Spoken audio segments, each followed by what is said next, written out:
This review is for the Steam version of Palworld. It's also on Game Pass, but that version is apparently behind in some ways. I normally wouldn't review a game in early access before it goes full 1.0, but Palworld is such a giant year-defining game already right out of the gate that I feel like waiting would be counterproductive.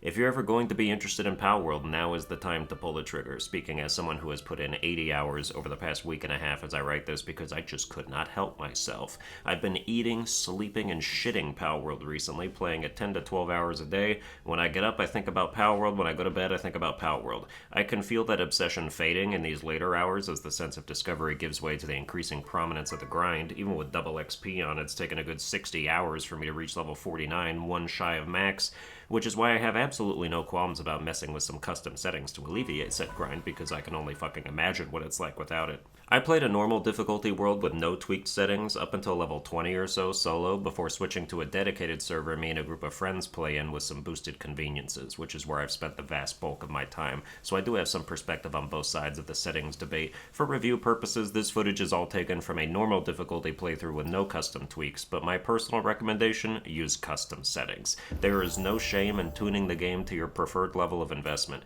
If you want to play regular with no boosts, go nuts. Good luck with your 100 plus hour trek to level 50, but I have no reservations about boosting the catch rate in particular, because that shit is abysmal even after I multiplied it by 1.5 and got max catching power from finding enough Lifmunk effigies scattered around the map.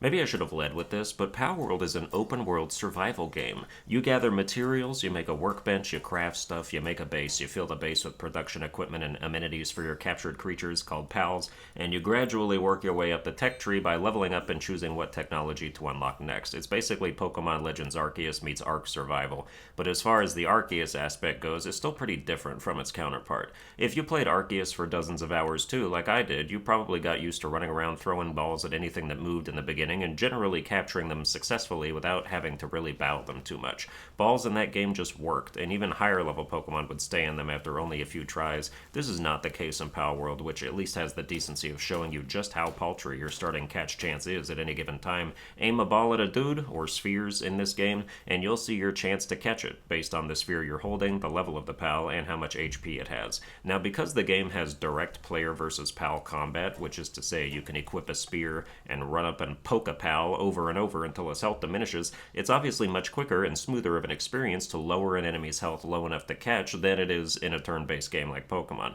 But the inverse of that is that pals have basically no chance to be caught at high or even mid levels of HP unless you're using an overly strong type of sphere for that level. I hopped into Palworld and made a few spheres, expecting to run up and backshot some unsuspecting critters for my well-treated enslavement, only to be greeted with like a 20 or 30% chance to catch, which is even less if the pal is facing you, and we're talking about level 1 pals here, so that's an adjustment.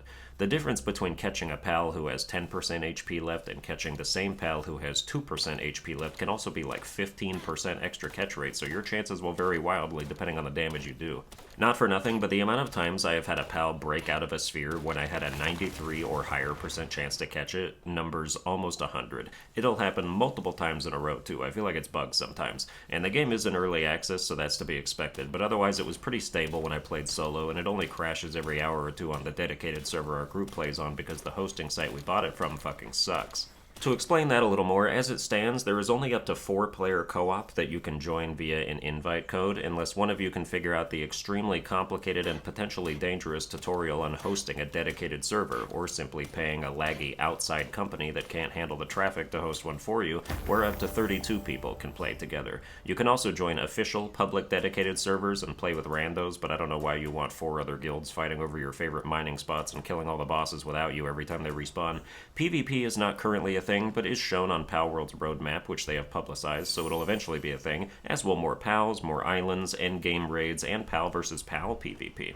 So let's get to the game graph, where we judge story, graphics, mechanics, and fun as separate categories before bringing them all together at the end to give an overall score befitting of the experience, starting with story. What story? Palworld's story is told exclusively through diary entries and random NPC dialogue blurbs, kind of like Dark Souls, but more meaningless. The general setup is that you have washed up on an island of pals and must survive by utilizing them to their fullest potential while dealing with hostile NPC factions that are basically no different from each other besides their weaponry. You can choose if you want to be a good-natured animal lover who respects and nurtures their pals, or a cold-hearted slave driver who works them half to death, but it doesn't really change anything. It's a survival game. The goal is to live until you get bored and play something else. Story gets an NA rating because that shit wouldn't matter even if it did exist. You didn't come here to be enthralled by a narrative. You came because some of the pals are hot, cool looking. Now for graphics. Palworld's graphics are pretty much like if Pokemon Scarlet and Violet ran properly and were built for PC. They aren't breathtaking, they're pretty basic, but they work to illustrate the humongous open world they represent. No PS1 textures here, though some spots look a little PS2, namely when lava is present. I'll also take this opportunity to talk about the pals and their designs, which for the most part are solidly positive. Palworld has been embroiled in some controversies, one of which is centered around the idea that it plagiarized some pal designs from Pokemon. I'm not going to delve deep into the controversial weeds in this video, since I already did that in another one, which I'll link in the description if you want to hear more of that, but suffice to say the vast majority of the designs are different enough that I was almost never like, oh, here's this game's version of this Pokemon. You can certainly make comparisons, but even the ones that clearly evoke a certain thing have been edited to be different enough, and most of the callouts I see on Twitter are just stupid. I've played Pokemon for over 25 years, and I never saw Sparkit as a Pikachu clone, at least no more than the Pikachu quote-unquote clones Pokemon themselves have been making ever since, like Pachirisu, Dedenne, Morpeko, and Togedemaru. Pokemon has plenty of electric rodents on its roster, and to me it's not clear what kind of animal Sparkit is even supposed to be, so... One of my personal favorite pals is Hookrates, which did remind me of Pokemon's Murkrow when I first saw it, and the similarities are actually why I like it so much, because Murkrow's like my second favorite Pokemon. But if you look at them side by side, like, yeah, they're both dark birds with hats, but one is fat and an owl, and the other is not, so what is there to be mad at? Anyway, all that to say, I've seen the entire PAL deck, and I really can't think of a straight-up bad PAL design. You'd think if all Palworld did was copy Pokemon, they'd have ended up with more F-tiers since every generation of Pokemon introduces a few new ones. The graphics are serviceable, and the PAL designs skew very positive, so I'm giving graphics an 80. Moving on to mechanics, it should not be understated how much heavy lifting the addition of pals as a workforce and hunting squad does to the survival crafting formula. After playing Palworld, I find it difficult to imagine going back to survival games that don't have creature capture stuff in them. It's such a healthy marriage of two concepts that I feel like it's going to influence the landscape going forward. There's a million generic survival games coming out this year, but in a few years I do believe we're going to see more Palworld-likes make themselves known, as well as more creature capture games in general after the unrivaled PC success of this one. All the action takes place in real time, so if you send your dude out to battle, it will run around and use its moves on cooldown while the other pal does the same. You can recall your pal at any time with a press of a button to prevent it from doing or taking too much damage, but since you can't control what moves it uses, you'll just have to hope they do the right thing at the right time. Many pals can also be mounted, or mount you, by unlocking and crafting their saddles or special abilities, like giving a little green monkey an AK-47 or riding on the back of a giant tank dragon. Getting a fast flying pal like Beacon or Hell Zephyr and unlocking their saddle is a must for traversing the sprawling map, and if you're lucky enough to catch or breed one with movement speed increasing passives, you're in for a great time. I got a Beacon with a runner passive that increases player speed by 20 or 25%, and I was zooming across the map comparative to other forms of travel, including other beacons. Pals can have anywhere from none to 4 passives, positive or negative, further incentivizing the act of catching tons of them.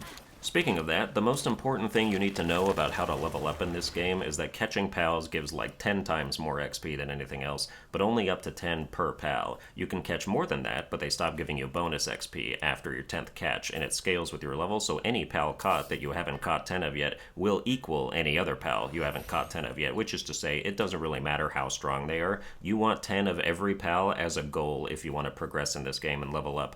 You can also find elemental eggs and hatch them, which count as a catch for whatever pal they end up being, and they're all over the place, so you'll probably hatch hundreds of them on your travels, categorized by normal, large, and huge. The bigger the egg, the stronger the pal that'll come out of it, so finding them is a great way to get otherwise high-level pals early that are better at certain base activities.